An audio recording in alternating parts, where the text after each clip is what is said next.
I want to bring in Jane Elliott right now. Jane Elliott, of course, we've had her on before. She's an amazing educator. She speaks truth to power. She does not hold back. I think she's probably more unfiltered than I am. Jane, when you look at what Jane, I fundamentally believe what's driving all of this is white fear. Republicans are scared to death of black people. They're scared to death of Latinos. Hell, they scared of conscious white folks. And what they're Wait, trying to, go wait ahead. a minute. Wait a minute. You're using all the wrong terms in the first place. See, I There was is waiting no on you to go there. Go ahead. there is no such thing as white people and black people. There are only people who are different shades of brown. But as long as you use the words white and black, white, the definition of white is pure and unvarnished. Black is the color of savagery and ignorance. Now, as long as you use those two terms, we're going to be at one another's throats. If you'd ever get around to the point that you could look at me and see that I'm not white, my shirt's white, my hair is white, my skin is not. And I can look at CJ there and I can see that his hair is black and his skin is not. If we could get over the idea of several different races, maybe melanemic people, which is what we white folks ought to be called, could get used to realizing that we're all, yeah, the whole thing is so ridiculous. Words are the most powerful weapon devised by humankind. I'm sitting here listening to words being used in ways that will separate us indefinitely. As long as you call yourselves white and black, and as long as you call yourselves members of different races, that, by God, is how long this problem is going to last. So you call yourself, you said melaninic? What did you say? Melanemic. Melanemic. Okay. So if you're anemic, you don't have enough iron in your blood to keep you healthy. So you're called anemic. So Jay, so in our public policy, how do we confront the melanemic Republicans who want to prevent the melanated other folk from being able to cast votes, who are able to put in all of these ridiculous measures that they claim is voter integrity, when in fact it is all designed to keep power in their melanemic hands? Shalom, shalom, shalom, shalom. As always, first I want to give all the praises and the glory to Yahweh, Bahasham, Yahushai, Bahasham, Rakak, Gash, double honors to the apostles and to the elders of Great Millstone. Shalom to the 144,000 and the hopeful elect brothers and sisters of the house of Israel, the true children of Israel, the Hebrew Israelites. Shalom to the remnant, to the hopeful elect. So, as you can see, as we've always told you, there's no such thing as black or white. You've either got melanin or you ain't got melanin. You're either considered melanin or melanemic. Melanemic would be the sons of Esau. Melanin would be the sons of Jacob. People of color, a nation of people of color, because that's what we are. There's no such thing as black people, and there's no such thing as white people. Black and white are colors. They are not nationalities. They do not represent who your true nationality, race, seed goes back to. These are just colors. These are just what they refer to as trying to find the right word that they use when we talk about these two colors that they created.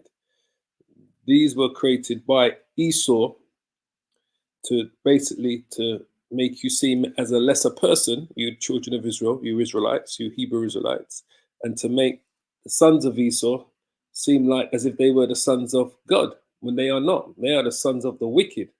So these melanemic people in a whole are the sons of the wicked, right? While the sons of Jacob are a nation of melanated people.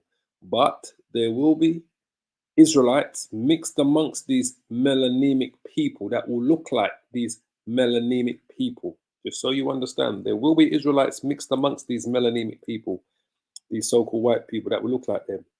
Just like there will be Edomites mixed amongst the melanated people, so-called sons of Jacob, would be mixed amongst people of color, but they don't actually go back to them. And this is why the Lord has got to come to separate the sheep from the goat, the wheat from the tares, because of this. And this is why at that point the nations will all going back to be part of whatever nations they originally come out of. As the Bible speaks about, 18 nations were created in the beginning. The last two nations were Jacob and Esau. So the last two nations were the Israelites and the Edomites, who are, as we all know, biological twins, not identical twins. They are biological twins, but they're not identical twins. There's a word that they call it. I'm trying to think of it. Hold on. Twins are not identical. There's a word that they call it. It begins with P. I can't think what it is again. Fraternal. I always say paternal. It's fraternal. So around 2 in 3 sets of twins are fraternal. So 2 separate eggs are fertilized by 2 separate sperms, resulting in fraternal twins. These babies will be no more alike than siblings born at separate times. And that's what Jacob and Esau are. Jacob and Esau are, let's see if we can bring up the screen up here. Hold on. Let's change the screen, family. Jacob and Esau are fraternal twins, all right? Hold on. One second. I mentioned this video earlier. Fraternal, oops.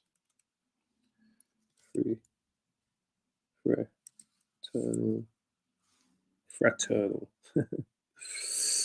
So this is what Jacob and Esau are. 2 separate eggs are fertilized by 2 separate sperms, resulting in fraternal or dizygostic 2-cell twins. These babies will be no more alike than siblings born in separate times, right? The babies can be either the same sex or different sexes, right? So when it says there, what's the difference between paternal and fraternal twins? The main difference in fraternal versus paternal twins is that the number of fertilized eggs involved. Fraternal twins developed when 2 separate sperm cells fertilize 2 eggs. In contrast, paternal twins develop when 1 sperm fertilizes 1 egg, then after conception, the zygote splits, creating 2 individual embryos, all right? Oops. That's fraternal twins. So, Jacob and Esau. When we go back to Jacob and Esau, I think it's Genesis 27. What else?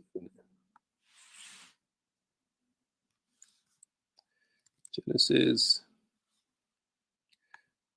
27, or 25. Maybe it's 25. But let's just have a look.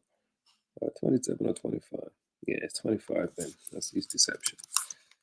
Genesis 25. I always get those two mixed up sometimes. Okay, Isaac's sons. Right? Isaac's sons.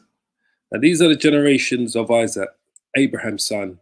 Abraham begat Isaac, and Isaac was 40 years old when he took Rebekah to wife, the daughter of Bethuel, the Syrian, of Pan-Anaram, the sister of Laban, the Syrian. Right? They weren't Syrians, but they was brought up, born and raised in the land of Syria. And Isaac entreated the Lord Yahweh for his wife, because she was barren, and Yahweh was entreated of him. And Rebekah, his wife, conceived, and the children struggled. So his wife conceived, right? Which means she conceived sperm from Isaac. And the children struggled together within her. And she said, if it be so, why am I thus? And she went to inquire of the Lord. And the Lord said unto her, 2 nations are in thy womb. These are fraternal twins. And 2 manner of people shall be separated from thy bowels. The one people shall be stronger than the other people, and the elder shall serve the younger. So the Lord said, 2 manner of people. Let me just quickly look at this. Let's see what it says here. 2 nations are in thy womb, and 2 manner of people. Let's see what this says here. A people, a nation, together, community. Okay. People, a nation. Just curious what it was said there for 2 manner of people. People, a nation are in thy womb, and 2 manner of people shall be separated. Shall be separated. Let's see what this comes up with here. Whoa. Hard to separate, to divide, separate, to divide. To make a division, to make a separation. Okay, which is what we know, we understand that.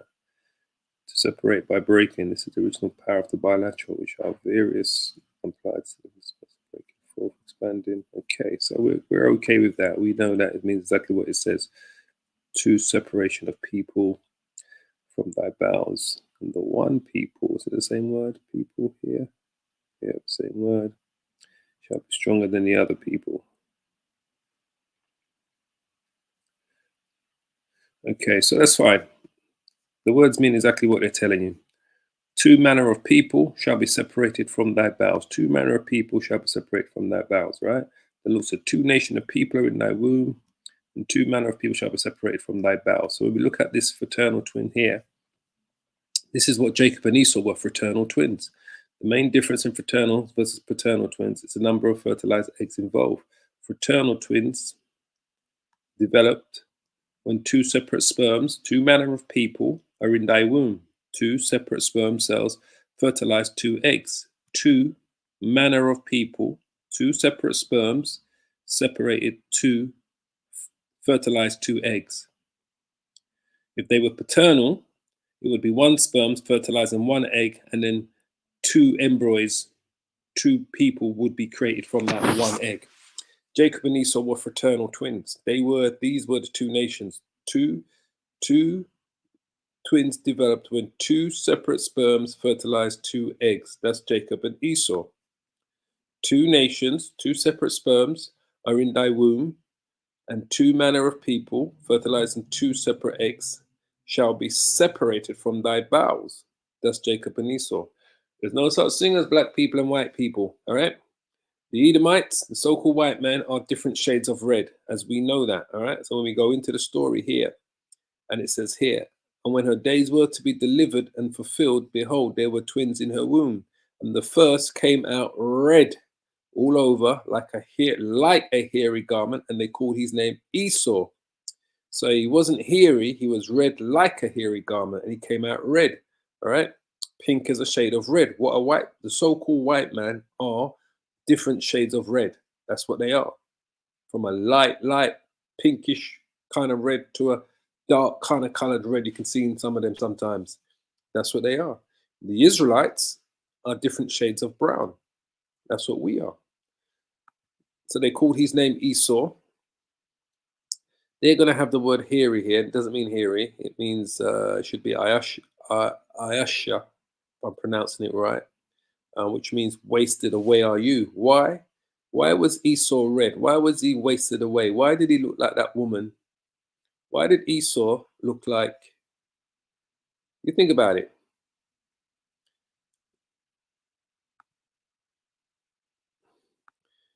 Definition of white is pure and unvarnished. Black is the color of savagery and ignorance. Now, as long as you use those two terms, we're going to be at one another's throats. If you'd ever get around to the point that you could look at me and see that I'm not white, my shirt's white, my hair is white, my skin is not. And I can look at CJ there and I can see that his hair is black and his skin is not. If we could get over the idea of several different races, maybe.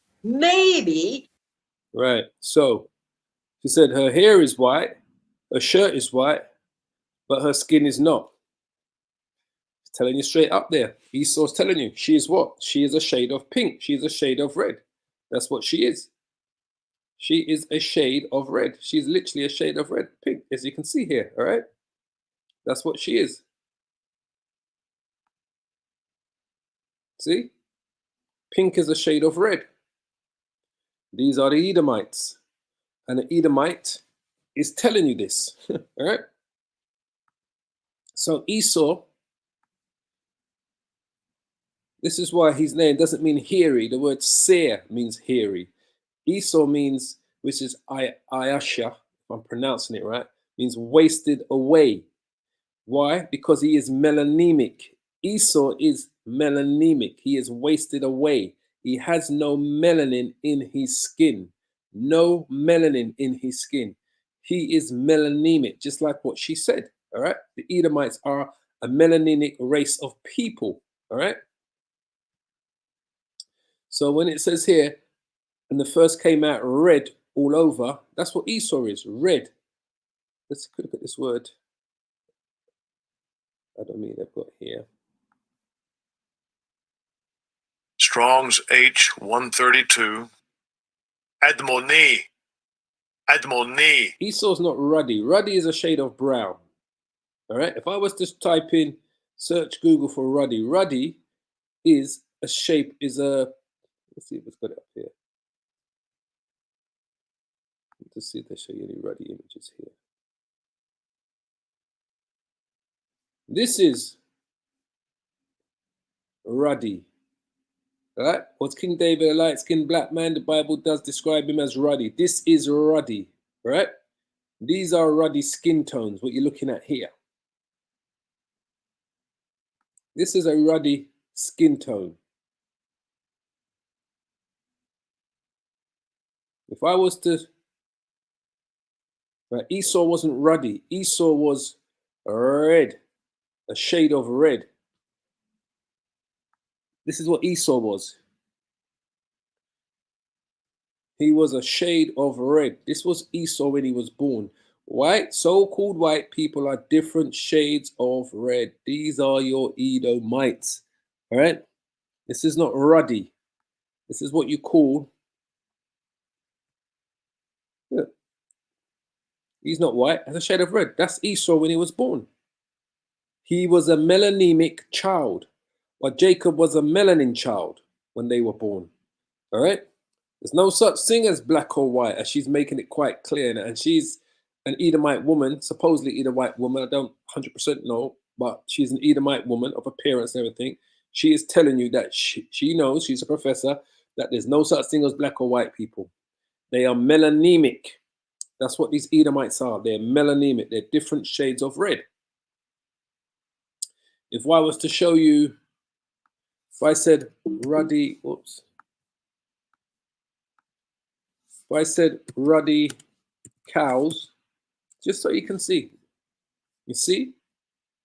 These are images of ruddy cows. Let's get some images up here, just so you can see. Ruddy cows are different shades of brown. These are ruddy cows. Different shades of brown. Ruddy. It's like that reddish kind of brown. These are, see, this is a ruddy cow.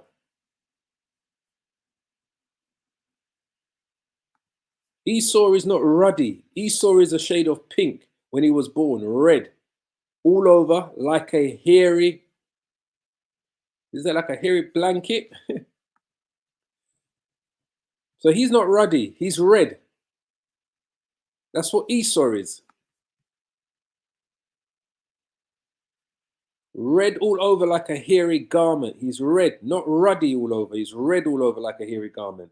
All right, he wasn't hairy, like a hairy garment. All right, if we look up the word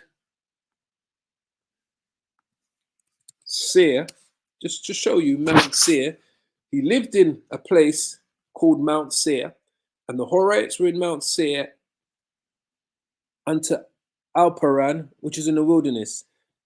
It's Genesis 32:3. And Jacob sent messages before him to Esau, his brother, unto the land of Seir, the country of Edom. Unto the land of Seir, the country of Edom. And Edom means red.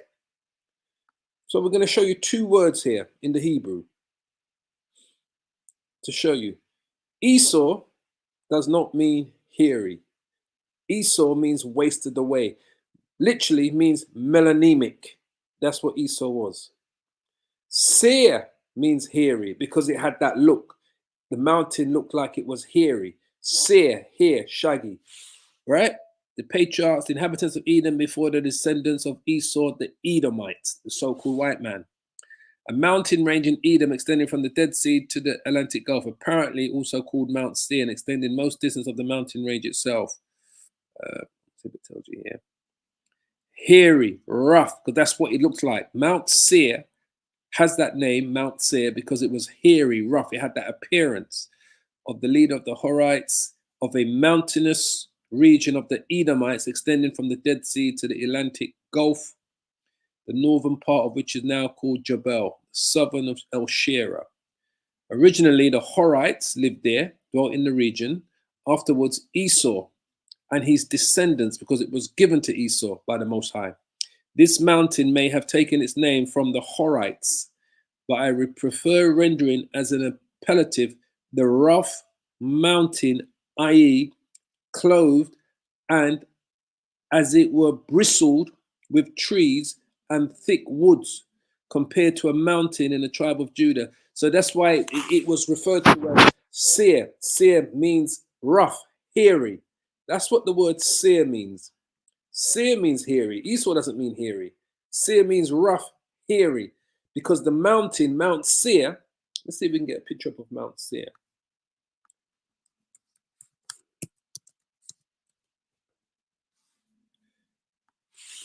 It had that appearance. So that shows me here.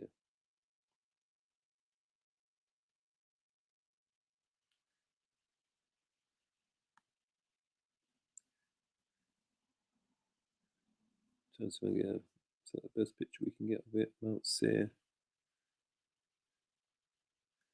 Petra, which is let's see what we got here first. Because it had that rough appearance, it looked hairy. There you go, this looks like a good one.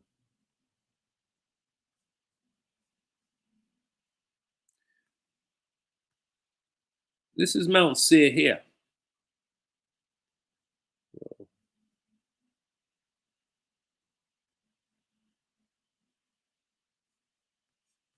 It had that rough appearance. Rough, it looked hairy. As you can see, it was a rough mountain range. More pictures it's got there. It's a rough mountain range. So it's named Mount Seir. Seir means hairy, rough. Esau does not mean hairy and rough. Esau means wasted away, literally means melanemic. Mount Seir is hairy and rough, right? Of a mountainous region of the Edomites, extending from the Dead Sea to the Atlantic Gulf and the northern part of which is called Jebel, as you can see, all right? That's how it got its name, Mount Seir, hairy mountain, rough mountain, Mount Seir, rough, hairy. So that was, where did we go to? What word was we on? We was on Seir. And if we look at the word Edom, in the land of Seir, in the country of Edom,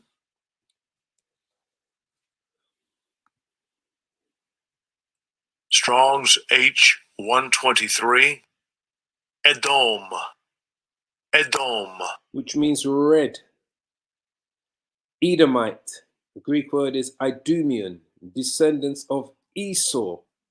Edom, how did he get that name Edom? From his brother Jacob. He said, now I'm going to call your name Edom, red, because when he came in from hunting, he was so like tired and frustrated. What's the word? Like all of the blood, you can see all of the blood. He'd been out there all day trying to hunt, and all the blood was coming in through his veins and his skin. He became even more red. So his brother gave him that name. Let's see, hold on. Should be here.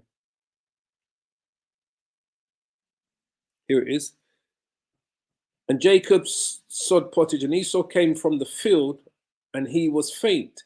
And Esau said to Jacob, feed me, I pray thee, because he didn't catch anything when he was out hunting, with that same red pottage, right? For I am faint, therefore was his name called Edom. He was faint, tired. You can see all the blood, he's tired, he's been out there all day trying to hunt, and all of the red is coming out, it was getting even darker. So we go back here again. This is why he was called Edom, initially Esau, because he had no melanin in his skin. He was a melanemic baby. As he grew older, he looked the same. It was a shade of red, a shade of pink, pink is a shade of red. So we had gone out hunting that day, and the boys grew, and Esau was a cunning hunter, a man of the field, and Jacob was a plain man dwelling in a tent. And Isaac loved Esau because he did eat of his venison, but Rebekah loved Jacob. And Jacob sowed pottage, and Esau came from the field hunting, and he was faint, tired. He's been out there all day running up and down through the forest, the fields, looking for goats, whatever he was hunting, and that couldn't catch anything. So he said to Jacob, feed me, I'm knackered, tired. Can't you look at me? Can't you see, Jacob? Look at me. I pray thee with that red pottage, for I am faint. Therefore was his name called Edom. Red. Jacob said, man, I'm going to call you red, pink, man. Look how red you are, boy. You've been out there all day. That's Esau. There's no such thing as black and white. These are a melanemic nation of people who are going to go into captivity, into slavery in the kingdom of heaven that's coming to earth, whose kingdom is coming to an end, whose rulership is coming to an end. Remember, the scripture says, right? The Esau's shit is coming to an end. These Edomites' rulership is coming to an end. All right? 2 Ezra 6 and 8. And he says unto me, from Abraham unto Isaac, when Jacob and Esau were born of him, Jacob's hand held first the heel of Esau. As we know, Jacob held Esau's heel when they were born, right? For Esau is the end of the world, and Jacob is the beginning of it that followeth. So Jacob's rulership is going to come about when the Lord, Yahweh, comes to subjugate the Edomites, the so-called white man, and all the other nations in the midst of World War III. So when the nations, the main nations, Russia and America, go head to head, when the nuclear missiles are being fired, the Lord himself, Yahweh, who the world ignorantly calls Jesus Christ, is going to appear in his chariots, not on horses, in his chariots with the angels, Michael, the chief archangel, to deliver the remnant of Jacob, which are the children of Israel, but only the remnant. Not all of them are going to be saved. To deliver them from the destruction of Babylon the Great and anywhere else where a missile might be fired upon, up into the chariots to receive these new bodies and immortality and spiritual powers, to gather the 144,000, and then the Lord and the angels are going to go to war against Esau, the Edomites, and the other nations, but Esau is going to be the main nation leading them, to subjugate them, to destroy them, and the Lord and the angels, beginning with the missiles, the nuclear missiles, are going to be the first things to hit America. The Lord and the angels are going to complete the destruction of America, Babylon the Great.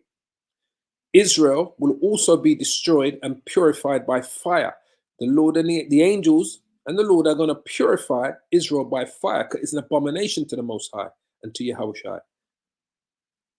The difference between Israel and America's destruction is that America shall never be inhabited again, whereas Israel will be rebuilt up again, because that's going to be the kingdom of heaven. That's going to be the HQ.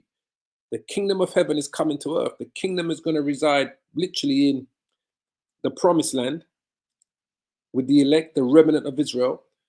And then we're going to subjugate the nations, and then we're going to teach them the laws, commandments, and statutes. They're all going to have to live by the laws, commandments, and statutes of the scriptures. It's as simple as that. Of the Most High, should I say. I shouldn't say that.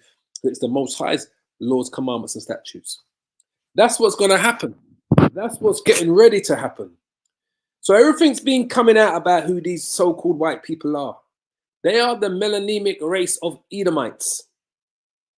The melanemic nation of the Edomites are going to go into captivity. I might call this that. I'm not sure. The melanemic nation of the Edomites are going to go into captivity. No such thing as black and white. No such thing. Can't say this enough. So, on that note, I'm going to leave it there. I pray you're edified. I'll give you the praise and the glory to Yahweh Hashem, Yahweh Shai Bashem Rakakodash, double honors to the apostles and to the elders of Great Millstone. As I say, leave your comments in the comment board. If you've got any questions, leave them in the comment board, basically as such. But this is how it's going to go down, family. These melanemic people, the Edomites, the melanemic nation of Edomites, are going to go into captivity.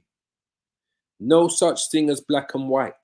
It's as simple as that. The Lord is prepping the nations in preparation for the last great showdown. And remember, before all this takes place, the microchip, mark of the beast, must be in play. So I pray you edified. All praises to Yahweh Bashim Yahushai, Basham Rakak Dash. Keep praying, keep safe, repent, and hold on to this truth. I can't say this enough, family. Hold on. The last rates.